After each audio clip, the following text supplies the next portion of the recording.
नमस्कार जी। हाँ सर साहिब जी।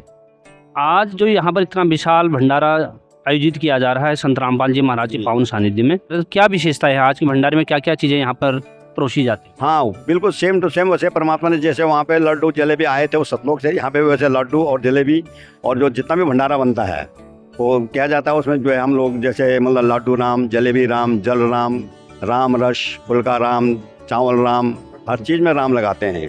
एक नया शब्द मैं यहाँ पर सुन रहा हूँ, भंडारे तो और जगह भी आयोजित होते हैं लेकिन हर भोजन के पीछे आप राम लगा रहे हैं। जैसे आप लगा रहे हैं कि फुल्का राम, जल राम, तो राम लगाने का रहस्य क्या है? हाँ इसमें है कि जैसे परमात्मा ने हम जैसे जीवों के ये जो शरीर बनाया है ये 5 तत्वों से बनाया है। इसी तरह परमात्मा ने जो हमारे लिए खाने के लिए उस टाइम जब ये सृष्टि शुरू में रची थी, हमारे जो मतलब खाने का जो सामान दिया था, बीज रूप में दिया था, तो परमात्मा का दिया हुआ है। मतलब इसलिए परमात्मा का जो दिव्य सामान है उसमें हम जो दिव्य है उसमें राम शब्द लगाते हैं कि परमात्मा ने वो मतलब भंडारा हमको जो दिया है, इसलिए हर चीज़ में हम जो है परमात्मा का नाम लगा कर उसको फुल्का राम, जलेबी राम, दाल राम, चावल राम, ऐसे करके उसमें राम शब्द लगाते हैं। एक प्रश्न और पूछ रहा हूँ मैं आपसे कि यहाँ पर जो लोग आते हैं उन्हें किसी शर्त होती है कि वो संत रामपाल जी महाराज से ही जुड़े लोग हों तो भंडारा कर सकते हैं, या कुछ अन्य शर्तें होती हैं? नहीं, यहाँ पे पूरे जगत के लिए है। इन्विटेशन कार्ड दे दिए जाते हैं, उसमें पूरा लिख दिया कि आप जो है हमारे दिव्य धर्म में जो है परमात्मा के दिव्य धर्म में जो है आमंत्रित किए जाते हैं। और किसी को कोई क्वेश्चन नहीं है, अपना आए भंडारा करें, देखें, यहाँ समझें, तो लोगों का उसमें बहुत मतलब तो ज्ञान होता है कि वाकई भाई इसे भंडारा हमने कहीं नहीं देखा और फ्री हो रहा है, किसी से एक पैसा नहीं लिया जाता। तो ऐसा दिव्य भंडारा मतलब जो परमात्मा के से सबको कराया जाता है। तो किसी प्रकार का कोई शुल्क लिया जाता है? परमात्मा के से किसी से कोई शुल्क नहीं लिया जाता। तो किस तरीके से इसको मैनेज किया जाता है? इतना विशाल भंडारा और कितने लोग आएंगे, कोई संख्या का पता नहीं, और फिर भी इतना बड़ा भव्य आयोजन कैसे हो जाता है? हाँ ये तो परमात्मा ही जानते हैं कि कितने लोग आए क्या आएंगे। और मतलब भंडारा ऐसा होता है कि न तो कमी पड़ती है और न फालतू होता है। बिल्कुल परमात्मा की दया से भंडारा जो है फिटफोर होता है, कोई कमी नहीं होती। हमारे जो हमें भंडारे में सेवा करते हैं बस ऑटोमेटिक परमात्मा की दया से वो मतलब ऑटोमेटिक भंडारा बनता है जिसमें किसी चीज़ की कमी नहीं होती।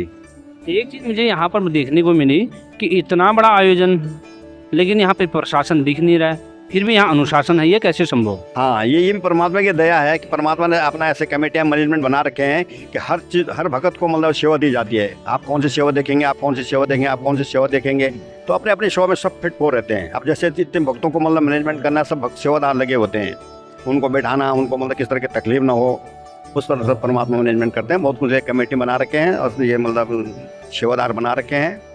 सबका आपने देखा होगा गले में, उनके गले में सेवादार क्यों लगी होती है, कौन सी सेवा करेगा, ये कौन सी सेवा करेगा, इसलिए कोई प्रॉब्लम नहीं होती। यानी खुद का एक मैनेजमेंट सिस्टम है जो कि पूरी तरह से यहाँ पर संचालित की जाती है। जी हाँ, खुद का अपना मैनेजमेंट है जिसे परमात्मा सब अपना संचालित करते हैं उसको। तो इतना बड़ा आयोजन करना और समाज में इतनी बड़ी भीड़ को एक जगह एकत्रित होना और उसको व्यवस्थित करना, ये तो अद्भुत, अकल्पनीय, अविश्वसनीय है। हाँ बिल्कुल आप सही कह रहे हैं, बिल्कुल अकल्पनीय, अविश्वसनीय है। लेकिन परमात्मा क्या नहीं कर सकता है? परमात्मा वही जो सब कुछ करके दिखा दे। जैसे परमात्मा ने काशी नगर में 18 लाख लोगों को भंडारा कराया था, वो भी अविश्वसनीय, अकल्पनीय था, लेकिन परमात्मा ने करके दिखाया। तो यहाँ एक शब्द आप परमात्मा किससे संबोधित कर रहे? परमात्मा से? हाँ हमारे परमात्मा कबीर साहिब जी हैं, तो उन्होंने मतलब वहाँ काशी नगर में जो है, काशी में जो है मोहन भंडारा कराया था, और वही यहाँ पे भी वही मोहन भंडारा है। नहीं कहा आदमी मतलब जिन लोग होटलों में खाते हैं कोई चीज़ ऐसे नहीं मिलती। यहाँ जलेबी राम मिलेगी, लड्डू राम मिलेगा, फुल्का राम मिलेगा, चावल राम मिलेगा, दाल राम मिलेगा, सब्जी राम मिलेगी, राम रस मिलेगा। यहाँ भी पता लगेगा भक्तों के राम रस होता क्या है। तो ऐसे ऐसे मतलब यहाँ शब्द तो है राम रस, तो बताएंगे दर्शकों? तो ये असल में नमक है। ये अगर दाल में सब्जी कहीं नमक कम हो तो राम रस करके मांगेगा।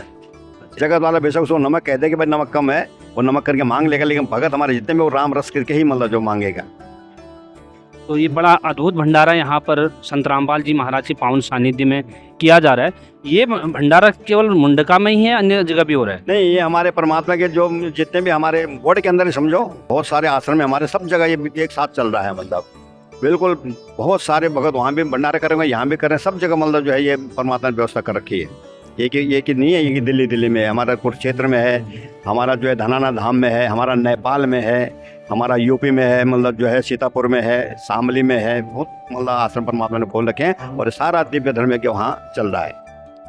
तो ये तो बहुत विशेष बात इन्होंने बताई कि संत रामपाल जी महाराज के पावन सानिध्य में इतनी जगहों पर एक जैसा मोहक भंडारा और एक जैसी व्यवस्था और पूर्ण रूप से संचालित की जा रही है। कहीं पर भी आप देखेंगे, मैंने यहाँ पर जब मैंने विजिट किया था, कहीं पर भी मुझे कोई नशा करते हुए नहीं मिला। बड़े शांतिपूर्वक तरीके से लोग यहाँ पर भंडारा ले रहे थे। ऐसे न्यूज़ के लिए मैं भूपेंद्र मेहता।